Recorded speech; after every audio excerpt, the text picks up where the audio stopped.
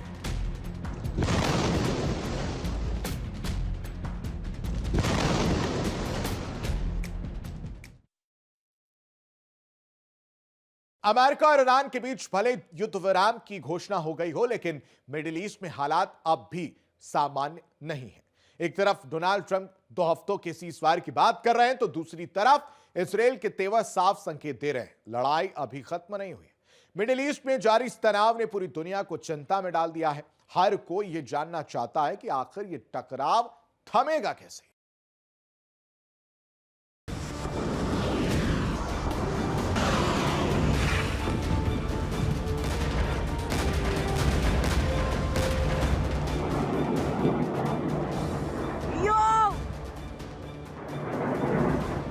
America और Iran के बीच युद्ध विराम की घोषणा ने भले ही दुनिया को कुछ राहत दी हो, लेकिन इजराइल के तेवर बता रहे हैं कि लड़ाई अभी खत्म नहीं हुई है।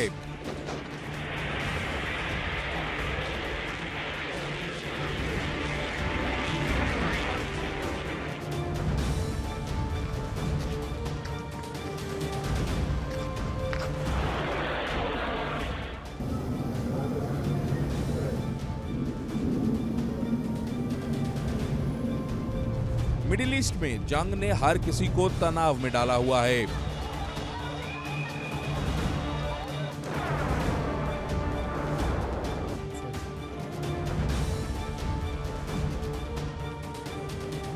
दुनिया हैरान है, परेशान है कि आखिरकार मिडिल ईस्ट में छिड़ा तनाव कैसे कम हो सकता है।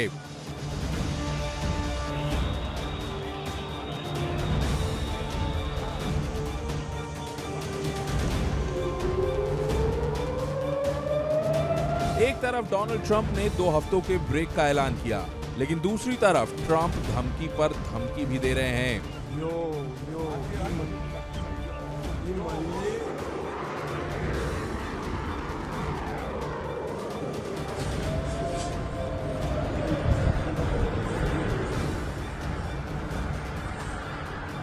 तो ईरान भी पीछे नहीं है। ईरान ने साफ कर दिया है कि वो अपनी शर्तों पर जंग पर विराम लगाएगा।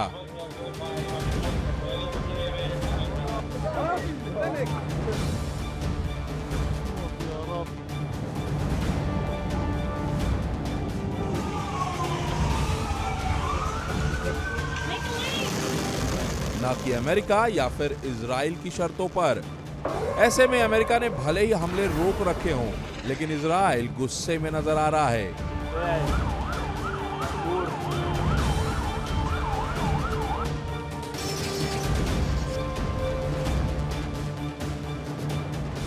और ईरान से बदला लेने की बातें कर रहा है।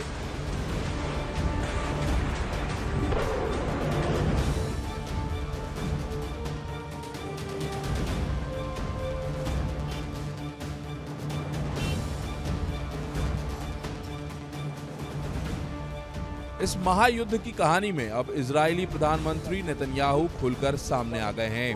नेतन्याहू ने साफ शब्दों में कहा कि लक्ष्य अभी बाकी है और जरूरत पड़ी तो इजराइल फिर से युद्ध में कूदेगा।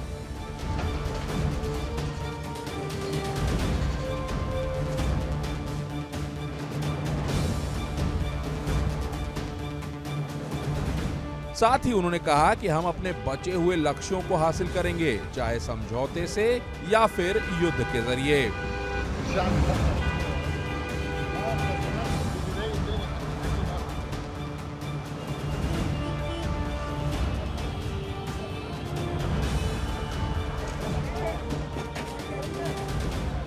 युद्ध विराम के बाद पहली प्रेस ब्रीफिंग में नेतन्याहू ने दावा किया कि 6 हफ्तों की इस लड़ाई में इजराइल पहले से कहीं ज्यादा मजबूत होकर उभरा है।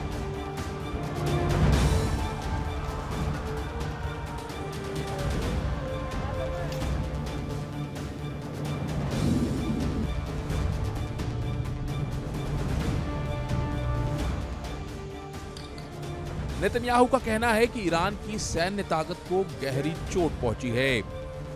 उसकी मिसाइल क्षमता लगभग तबाह हो चुकी है।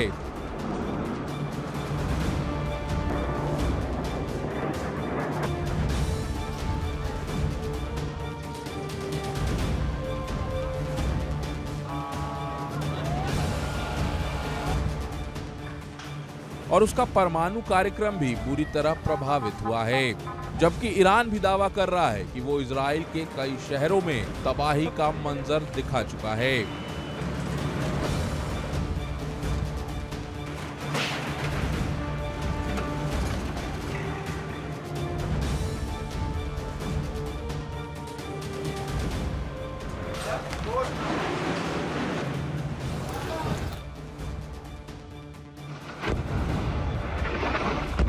दूसरी तरफ अमेरिका के राष्ट्रपति ट्रंप ने युद्ध विराम का ऐलान किया, जिसे लेकर कई सवाल उठे।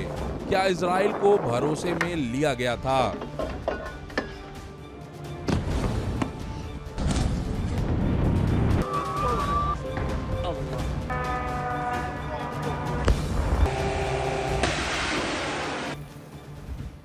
लेकिन नेतन्याहू ने उन सभी अटकलों को खारिज कर दिया। उन्होंने कहा अमेरिका और इजराइल के बीच पूरा तालमेल है और इस सीज फायर में कोई सरप्राइज नहीं था।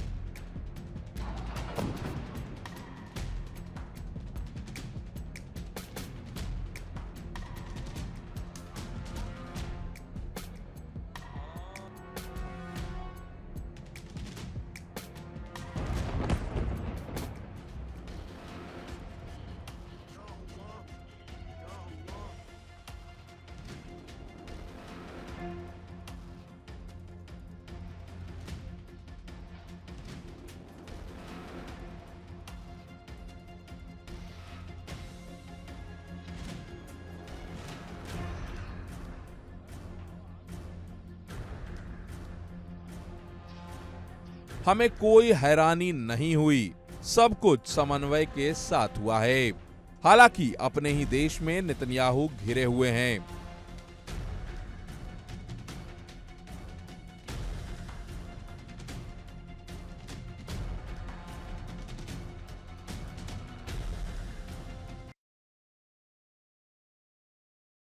इसी के साथ ललकार में अभी के लिए बस इतना ही। तमाम बड़ी खबरों के लिए आप बने रहिए इंडिया डेली के साथ। नमस्कार।